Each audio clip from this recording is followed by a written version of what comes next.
Updates చూద్దాం. తెలంగాణలో స్థానిక సంస్థల ఎన్నికల ప్రచారాలు జోరందుకున్నాయి. సర్పంచ్ అభ్యర్థులు వెరైటీగా ప్రచారం చేస్తూ ఓటర్లను ఆకట్టుకుంటున్నారు. హనుమకొండ జిల్లాలో కూడా అదే జరిగింది. నేరేళ్లలో కోతుల బెడద పెరగడంతో సర్పంచ్ అభ్యర్థులు వినూత్న ప్రచారానికి దిగారు. ఓట్ల కోసం తమ అనుచరులను ఎలుగుబంటి, చింపాంజీ వేషధారణలో ప్రచారంలోకి దింపి గ్రామస్తుల దృష్టిని ఆకట్టుకున్నారు. తాము గెలిస్తే గ్రామంలో కోతుల సమస్యను శాశ్వతంగా పరిష్కరిస్తామంటూ హామీ ఇస్తూ ప్రచారం కొనసాగిస్తున్నారు.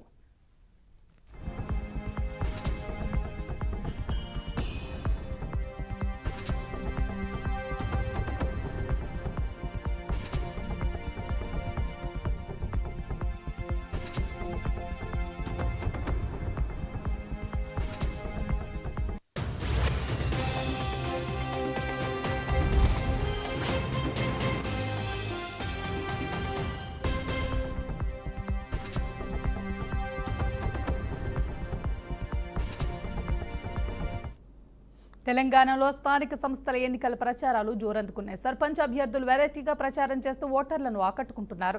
హనుమకొండ జిల్లాలో కూడా అదే జరిగింది. నేరేళ్లలో కోతుల బెడద పెరగడంతో సర్పంచ్ అభ్యర్థులు వినూత్న ప్రచారానికి దిగారు.